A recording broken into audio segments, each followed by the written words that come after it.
Hey, what's going on, everybody? So yeah, this is my second video talking about my collection here, and I just wanted to talk about the rundown here of my past experiences with chainsaws. And just about everybody in my family had chainsaws, and my grandfather had an old McCullough chainsaw. And grew up like looking at them and stuff. And my uncle, when I was probably around 14 or so, they came over to our house and they cut a whole bunch of trees down. And he was like, yeah, check it out, don't hurt yourself. And I cut a couple things. The saws were too heavy. It's not really strong enough. But yeah, I at least got the idea of how they work and everything. And so my aunt ended up uh, going out with a guy who was a logger. And so when I was about 14 or so, or maybe 12 or something like that, I can't remember, I'd ride along with him in his skidder, and we'd go through the woods. And just thought it was like really cool. And he's like, yeah, you want to see this thing drive over a tree? And a huge dead tree, and the thing just like drove right over it, crushed it. And so anyway, and as I got older, I kind of she got married to one of the guys. And I would just sit there and pick his brain every once in a while when I would see him. And so anyway, I didn't have my own saw. And I had a couple friends, and they needed some trees cut down, and they had chainsaws, but they weren't really good at using them. And even though I didn't really know that much still, I was, I guess I was pretty good at it. But like I said, it's just experience or time behind the saw that really makes it worthwhile and everything. So anyway, I'll just talk about the first saw that I got, which is this Redmax right here. And this thing was a really great saw. I used it. We got it about 16 years ago and needed some trees cut down for the house that we were going to sell. And so yeah, this thing came in handy. And as we moved into our other place, the place that we're at right now, we started cutting our own firewood. And so I needed something that had a little bit more power. And this MS-250 was awesome. It's done so much work. It's like a workhorse. But it's got the bar on it that's basically that's the extent of the bar length that comes with it. I can't put anything longer on that. So yeah, that I used it like crazy. And then as we got our new property with tons of trees on it, I needed a saw that was a little bit bigger, that had the capability of a longer bar length. And so I got this 291, and the 291 has been a champ. Like, this thing has, cut down a lot of trees and bucked up a ton of stuff, and limbed a whole bunch of stuff. So yeah, this saw is great. Really lightweight. It's almost the same weight as the MS-250. And so anyway, really quickly, I just wanted to talk about the journey up there at our new place.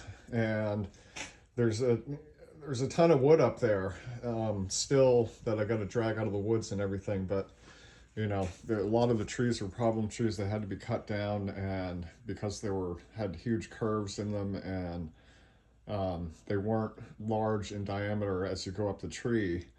So there wasn't much that I could do with them in terms of milling and stuff. And so here we go with the milling stuff. And obviously this 291 is underpowered for doing any type of milling, as far as I'm aware. And so I needed another saw, and started getting into the milling stuff, and then realized that I needed to get a saw that was big enough to do the milling. So I got this 391, and all the videos that I saw, people were saying that you need at the least a 60cc saw to do milling and stuff like that. So I was like, all right, cool. Here's this MS-391. It was $720 or whatever with the tax and all that stuff. And this thing has cut down a ton of trees, and it's got the 2-foot bar on it. So This thing, you know, had power, and as I got further along in the process, I realized that the saw was actually underpowered, and I felt kind of dumb about it because, you know, I had done my research, or so I thought, and as I got into the thicker stuff that was really wide, you know, 12 to 14 inches wide, the saw started bogging down significantly, and, you know, so I was just learning and trying to go through it and figure it out and everything, and this chain is like, you know, super sharp chain, and it's an Oregon chain that I put on this bar. And, you know, I wasn't pushing really hard or anything. I was letting the saw do the work, but, you know, it took a long time. I'm talking about, like, you know, 9 minutes that it took to cut something that was 14 inches wide by 8 feet long, and I had a ton more of it to cut. So after working with it for a couple days, I realized, like, yeah, I just gotta, you know, damn it. I gotta get a bigger saw. And so I'm not really exclusive to one brand of saws, as you can see, and I did have a Husky 445 before I got this MS250, and it was through a friend at a STIHL dealer, and he was a technician for them for like forever, and he took a look at the saw, and I just had problems with it. The Husky, it just was really hard to start, and it was hard to keep it running, and it was just really finicky, and I didn't have the time to do it. I had tons of stuff that I needed to cut, and you know, I talked with him about it, and luckily the 445 was still pretty new, so he said, you know, if you want to get rid of this or whatever, I can sell it pretty quickly. And so he did that, and I sold the saw back to him, and ended up paying $70 more and got this MS250 brand new. So that's where that came from. And so anyway, like I said, I'm not really exclusive to one brand of saws. It's, to me, it's, you know, whichever saw is perfect for the task that you know, I need it to do. So I did my research and looked around and everything, and you know, this time I really did research, and all throughout the, you know, my journey here with all these chainsaws and everything, I've been watching a lot of the videos of people using Husqvarnas and stuff, because they've done a lot with the newer technology and everything. So I had to bite the bullet, go to the store, and yeah, making it sound like it was this big hassle. No, it wasn't. So anyway, here we go. Got the Husqvarna. This one's the 592 XP, and I'll just say, you know, in terms of like milling stuff and everything, this thing is not going to have a problem as far as I see it. I mean, this thing has ridiculous power. So I broke it in, you know, for the past 4 days or whatever, and I've been running the Husqvarna pre-mixed fuel and everything to break it in. So, you know, I was just like, I looked at these and watched people using them and stuff, and taking down these massive trees, and, you know, all these videos of people like modifying them and everything, taking them apart, explaining all of the, you know, the features of it and everything. And I just looked at it like, wow, that's an amazing saw, but I don't really have any sort of need for it, you know. And I had no idea what I was talking about or thinking, you know, because hindsight is 2020. I wish I had known, and if I had known, I would have just gotten this saw all by itself. This is like the most amazing saw that I've ever used. It is like the smoothest running, smoothest cutting, low vibration, and just accurate saw.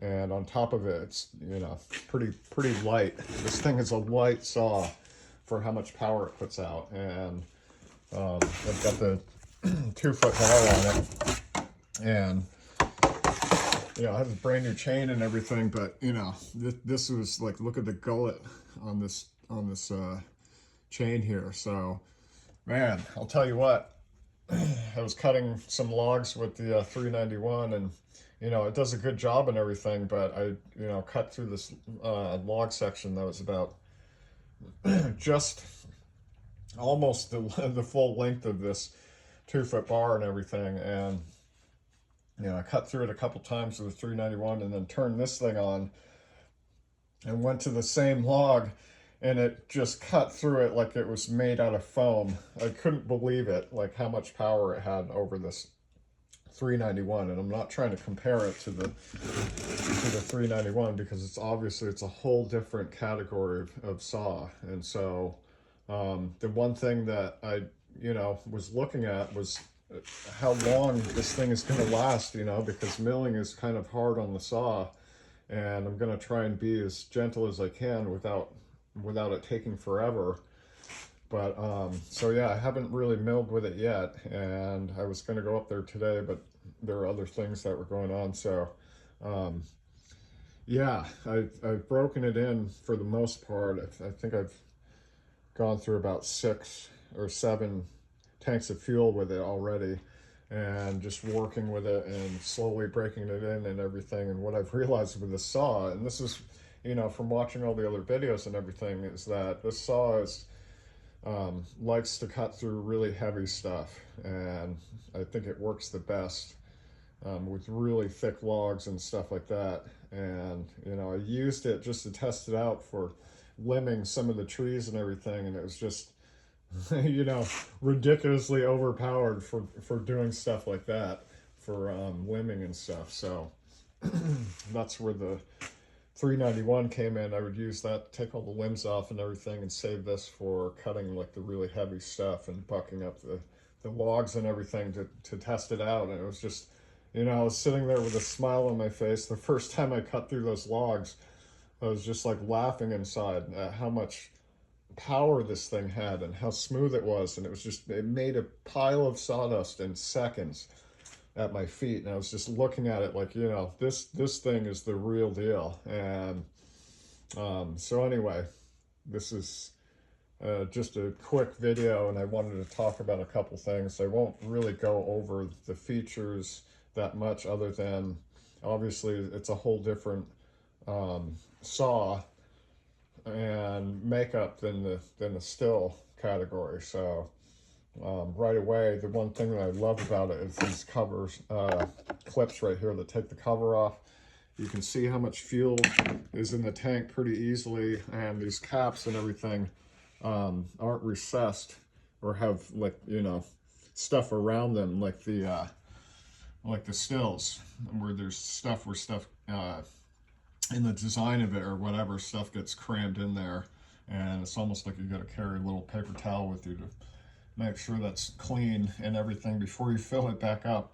So that, and like I was saying, the gas tank on these are like really hard to tell how much fuel is in it unless you're in the right lighting. So the other thing too was that I loved was that this thing is pretty much instant to start.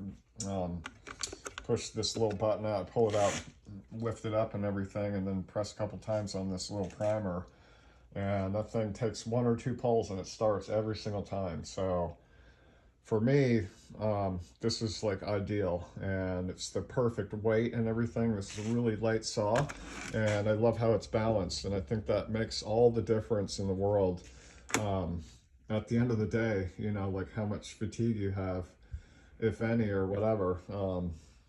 So like I was saying, this is, I've done construction work my whole life, and to me, this is a light saw. So of course, that's based on the bar that's on it right now. I'm not sure how heavy it would be or whatever with a much longer bar on it. But anyway, definitely enough power for what I was looking for. And, I'm going to take care of this thing because I want it to last. And so anyway, I'm just going to go over a couple things really quickly, because one thing that I thought was really cool is the muffler on this thing. After watching some videos of people taking this thing apart, and this muffler, there's nothing inside it. It's completely hollow. And so that means that there's nothing really in there to obstruct it, other than like the size of the opening for the exhaust and everything. And it's really loud. It puts out a ton of power, so it's really loud. And The aiming lines and everything are awesome. It's like high contrast. Big difference over the homeowner version saws, the STIHLs that I have. So that's the other thing, is that these STIHLs are the homeowner version and they're not the IntelliCarb. So, you know, I had to really get good at researching and fine-tuning the carbs on these STIHLs, and now they run perfectly and idle perfectly, and they're very responsive and everything. But it was a learning curve, definitely. And so when I was thinking about this one, you know, it was exactly what I was just talking about, which is it's instant to start, you know, doesn't take any finicky, you know, messing around with it or whatever. So obviously this has the magnesium body and the motor housing and everything, and I think it's awesome. It looks so great. This is like the most amazing looking saw. It's just like, you know, really clean, and I just love the shape of it and the look of it and everything. I know that's probably kind of trivial, but you know, I have been looking this thing over and, you know, just checking everything out, and it's like, you know, I took this cover off and looked at it. I'm like, wow, this thing is a real machine. You know, not that the STIHLs aren't awesome saws or whatever, but this thing is like, you know, like I was saying, it's sleek, and this looks like a heavy-duty machine. So that I like. I've got a whole bunch of heavy-duty industrial machinery for woodworking and stuff like that. So, you know, this saw was $1,250, and it was a pretty penny, you know, but it's going to get used until it can't work anymore. So that's how I do stuff. And, you know, this is like the difference between my contractor saw that has a, you know, foldable stand and my industrial cabinet saw. It's like a whole different category of amazing and power. So I just want to talk about one thing really quickly, because I did see people talking about a couple issues with these when they first came out. And, you know, because I wanted to look at everything, or whatever problems the saw had that other people had problems with. You know, I wanted to research all of that, and what I saw was, or the most common thing that I saw was the fuel line, and how the fuel lines were too long and would get, you know, bends in them and kinks, and then the fuel was restricted. And so, yeah, I saw videos of people just taking that tube off and cutting it short and reattaching it, you know, so there are no bends in it. But anyway, at the end of the first day of me using this thing, I went to refuel it and everything, and went to press this primer, and there was no fuel in it. So I was like, okay, we got a major malfunction here. And I was just looking at it, I'm like, this thing is brand new, and this shouldn't be happening. And so, you know, I just looked at it, I'm like, okay, well, I can't really mess with it. I don't know anything about the circuitry or the, you know, the chip or anything like that. I'm not going to start messing with that. And the manual has information about the technology and everything, but it's very basic. You know, it talks about the technology, but it doesn't talk about actually doing maintenance on it or anything. So I just, you know, before I left that afternoon, I kind of just looked at it and, you know, for 3 or 4 seconds, and realized that there's no way it was going to start. And so I put the cover back onto it and brought it home, and did a couple look-arounds and everything, and it was just, luckily it was just common sense. I didn't really have to look anything up, because it would have been really hard to find a video that was specific to this little issue that I had. And what it was that this little hose right here, I don't know if you can see it, but that hose right there, this little corrugated hose, was just hanging out.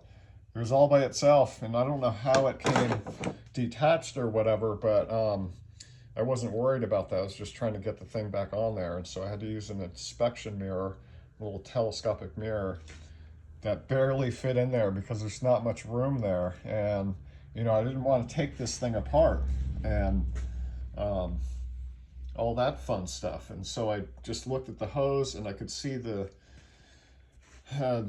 spot where it needed to be plugged back in underneath it. And so I had to pulled the mirror out of there because there was no room, and stuck both of my pinkies underneath the thing and held the hose with my pinky, you know, tips or whatever, and with my x-ray vision got the thing back on there, and ever since I've never had a problem. So that was just one thing that I ran into, and you know, I kind of panicked at first because I was like, you know, this isn't right or whatever, and then I just realized that, you know, I just had to think about it a little bit more and kind of tinker with it and see what was wrong with it.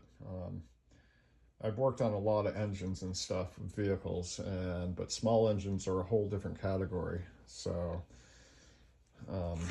yeah, anyway, wrap this up. I'll just talk about one more thing that happened, and this is like, you know, just something kind of stupid, but that first day when I was using it, I heard some rattling, and I looked down, and these bolts were just like spinning, or one of them was spinning and the other one was, you know, slowly spinning, working its way out, and I heard this rattling and everything. So I looked down, and that's what I noticed. But also this cover was starting to open up in the back, and I'm like, oh no, all right, shut the thing off.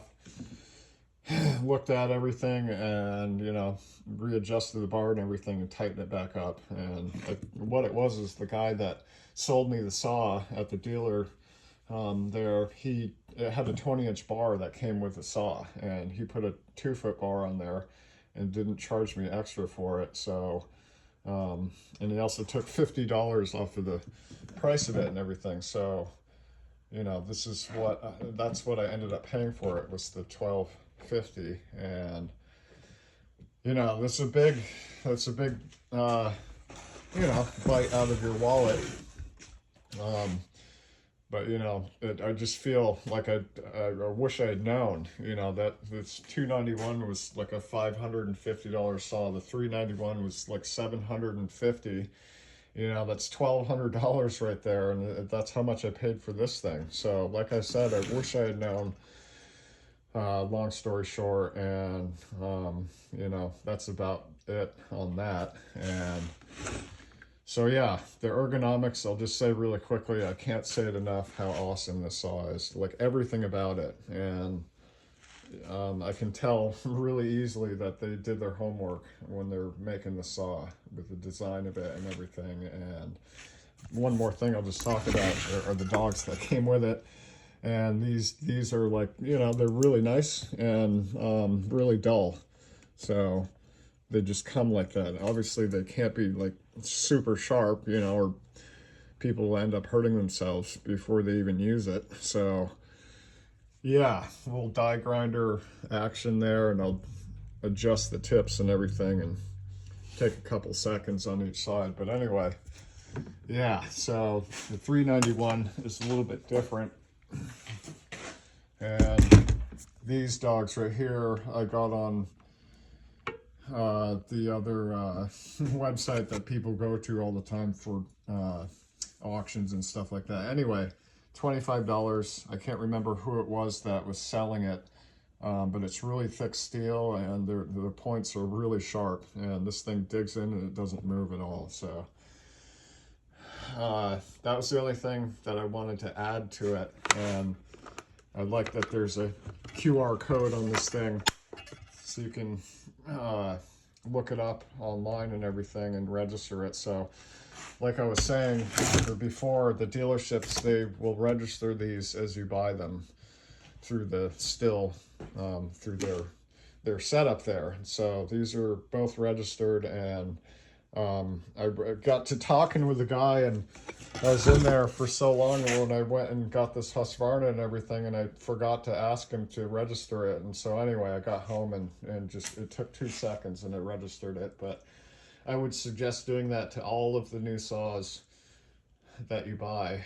And I would just recommend, I'm sure you guys already know this, but I'm just talking about this for the newer people that are getting into using saws a lot. Make sure you find a gas station that has a non-ethanol pump that is all by itself, that doesn't have other grades attached to it. And what that means is that you won't have problems starting the saw. in terms of like the fuel part of it. So with my experience, the place that I go to has, you know, pure non-ethanol gas, and it's high octane, and I've never had a problem with these things starting, other than like the settings on the carburetors and everything when I first got them. But it's just a guarantee that they'll always start and run run the way that they're supposed to. So that was one thing that I wanted to mention really quickly, because that's what I'm going to be doing with this saw eventually, and because the premix fuel is kind of pricey, and but it's not, for peace of mind, you know. So I'm not really that good at taking these Husqvarnas apart, because I just got this, and I'm just going to do the research on it and work with the saw and everything. And yeah, so, you know, I'm really glad. I'm really happy I got this thing. And, you know, the weight of it and everything is pretty close to this 391. So I thought that was an amazing thing. And so, yeah, that's about it for this. And I think I covered the stuff that I wanted to talk about. And yeah, so I'm sure people might have comments or whatever, and I'm sure a lot of people have already made videos of this saw and everything, but I hope this helped. And of course, this is coming from my own personal perspective, but yeah, you know, this is a 56cc 291. The 391 is 64 cc's, and this thing is 92.7 cc's. So I got the lineup here, and yeah, all of these are going to get used all the time. So that's the thing. I don't buy stuff and then not use them. So it has to have a purpose to fulfill before I even think about looking at it, buying another saw. But I think this is it, you know. This is the last saw that I'm gonna need and buy, as far as where I'm at right now. So I didn't really think about getting the professional version of this, because this was, you know, still pretty close to it, even though it's not the professional model. I think that I'll be fine with this. So as I said, I'll probably make more videos of me cutting stuff with it and everything, because that's what I've been doing for the past 4 days or whatever, is just cutting through stuff and getting it broken in, and, you know, being smart about it and everything. And so I think tomorrow I'll probably do some more cutting with it and bucking and stuff, and then I'm gonna start milling with it right away. So what I was gonna say is that, really quickly before I wrap this up, is that I have one of the chainsaw mills, and it's called Zozen, Z-O-Z-E-N, and it's really lightweight, and it has worked really nicely so far, and it has a couple features on it that are pretty nice. But the whole thing is made out of like aircraft aluminum grade metal, so it hooks up to the saws pretty easily. As you can see on the other bar here, it's like a, you know, rectangular shaped clamp that goes on the front here and then back towards the body of the saw, and it's extendable up to 3 feet or whatever. So, but I'm not going to be using wood that wide. I'd need a bandsaw for something like that. It's way more efficient and made for that type of work. So yeah, I will have a lot of work for this thing to do, and I'm just happy that I got it. I can't explain it anymore, and you know how happy I am at how amazing this saw is. And so yeah, like I said, I hope that helped if you were wondering about it, and feel free to leave a comment, throw a comment in there if you want. And that's about it. So have a great day or evening, depending on where you are.